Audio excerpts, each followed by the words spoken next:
The Home Depot music would not be good outro music. It'd be good intro music, though. Yeah. All right.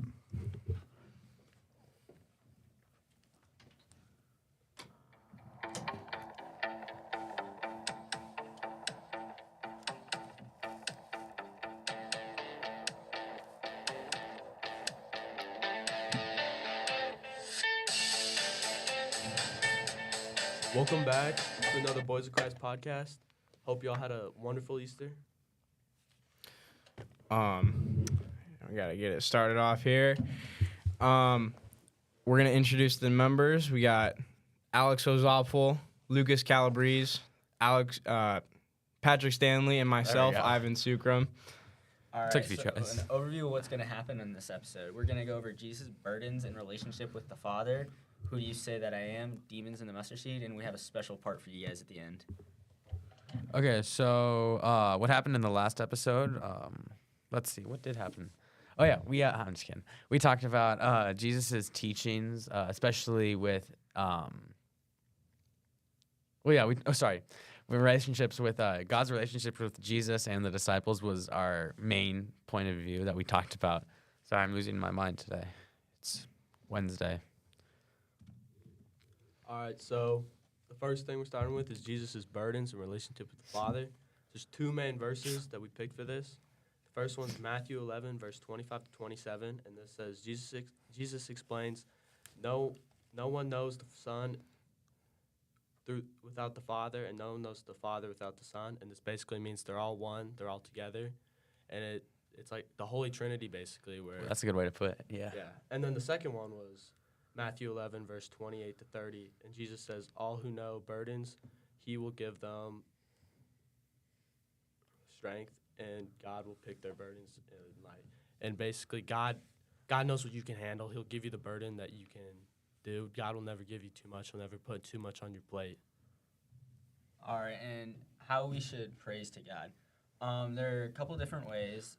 I've listed a couple, such as praying, receiving adoration, setting just a little bit of time aside to talk to Him, and overall not denying your relationship with God. Okay, so in Matthew 11, 25 through 27, 28 through 30, it talks about the received Jesus' teaching, but the ones that were not taught the childlike almost people, they accepted God. And I think I don't really know how to put that in words because it's the high people who think, actually, I think I can. The high people who think that they know everything, they think they're above everything. So they reject God because they apparently they follow things. They have the knowledge that most people don't in that time. So for people who didn't have that education, who weren't taught, who just childlike, they accepted God because they knew that from the teachings that from possibly if they had the chance to go to church, they could have heard His teachings and really known what He has done, and through Him He is stuff. So I think that's why they accept Him. I think that's the difference between the childlike and then taught, in my opinion. So like they had said earlier, just had burdens, and I mean, let's really take meaning what God taking our yoke, our burden away is. When you go to church every Sunday, well, if you go to church every Sunday, you kind of have things that you bring with there that happen throughout the week, through the end of the week.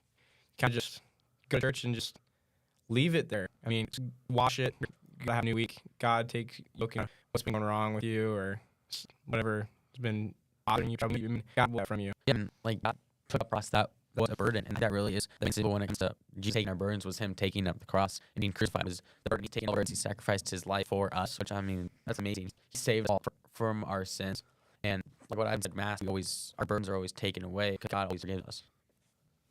What we're talking about is Jesus' question to the people, and it's, who do you say I am? And so this is from Matthew, verse 13 to 18. And Jesus asked His disciples, who do you say I am? He knows the question. He already knows the Son of God, but He wants His disciples, and He knows disciples as well, but He wants to know that they know who He is. So a bunch of them say He's a prophet, He's Elijah, He's Moses, He's John the Baptist, but some of them say He's the Messiah or the Son of God. So Jesus reveals this to them, and Timothy says, I'm the Son of God. And then He tells them, you are pure and of my church. Yeah. So Peter was the only one actually that said, "You are the Messiah, you're the Son of God," and Jesus almost rewarded him with He rewarded him, and I think both connects to heaven and earth because it's not through human means. His reward isn't humans; it's through God's revelation that his reward was from. He says he was given keys to the kingdom of heaven, and what he loses on earth, he will lose in heaven. So it's like of both worlds. So he's sort of, I don't want to say the middleman. He's the middle. I think the best way for me to put it, but he was sort of like the rock, like the foundation of the church. So as we studied in previous units, like Peter started the church, and he was the rock and foundation because of the reward that God gave through Jesus. So, I mean, yeah, he has both in it. Let's go back to that question that Jesus asked. Who do you say that I am?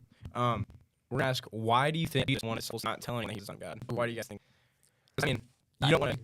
In today's societal norms, you wouldn't want to force belief onto someone. But I don't know if it was the same back then. But I definitely would say that kind of coming to your own conclusion about who Jesus was is more valuable than just leading something. Yeah, I agree fully with it. God told Jesus wanted to know who he was by through the teachings, through the miracles that he's done, through running through the streets saying, "I'm Jesus Christ, come praise me, worship him." He wanted them to figure it out on their own.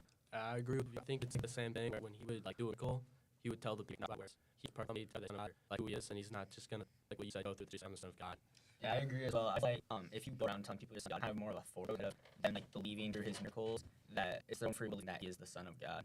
I'll go back to something that Patrick said. He said, it was like something about how going parading the streets and saying that you want to praise. I mean, it's all you used to be going through and everybody think, oh, this guy. But you come to your conclusion really more about your relationship with your relationship with God, not everybody's relationship with God, just you. Yeah, kind of back to our first episode, which was like be about praying, stay with God, keep to yourself.